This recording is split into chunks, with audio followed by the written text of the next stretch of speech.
લખાયેલું છે અને આપણે બધા જાણીએ છીએ કે ભારત આવવાનો રસ્તો વાસ્કો દ ગામાએ શોધ્યો હતો, પરંતુ હકીકતમાં એવી છે કે જ્યારે આફ્રિકાના કિનારે એ વાસ્કો દ ગામાને એક ગુજરાતી વ્યક્તિ, ગુજરાતી માણસ મળેલો હતો, કાનજી માલમ, માંડવી કચ્છના હતા તેઓ, કે તેઓએ વાસ્કો દ ગામાને ભારત આવવાનો રસ્તો શોધવામાં મદદ કરી હતી. એટલે કે કહેવાય કે એક ગુજરાતીએ જ વાસ્કો દ ગામાને ભારતનો રસ્તો બતાવ્યો હતો.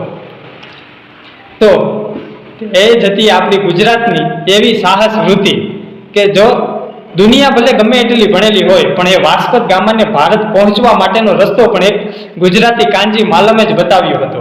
તો મિત્રો, આ ઇતિહાસ એટલા માટે જરૂરી છે કે ઇતિહાસ આપણને આપણી તાકાતની યાદ અપાવે છે. એ પછી ધીરુભાઈ અંબાણી હોય, અદાણી હોય કે પછી હોય રતન ટાટા, એ બધાનું મૂળ તો ગુજરાતની માટીમાં જ રહેલું છે. તો મિત્રો, આ બધા સાહસવીરો જો શૂન્યમાંથી સર્જન કરી શકે છે, તો આપણે પણ શૂન્યમાંથી સર્જન અને પોતાનું સામ્રાજ્ય પણ કરી જ શકીએ છીએ. તો જોડાયેલા રહેજો મિત્રો, આત્મવિશ્વાસ રાખજો અને વ્યાપાર ગાથા મારી આ સફરમાં જોડાયેલા રહેજો.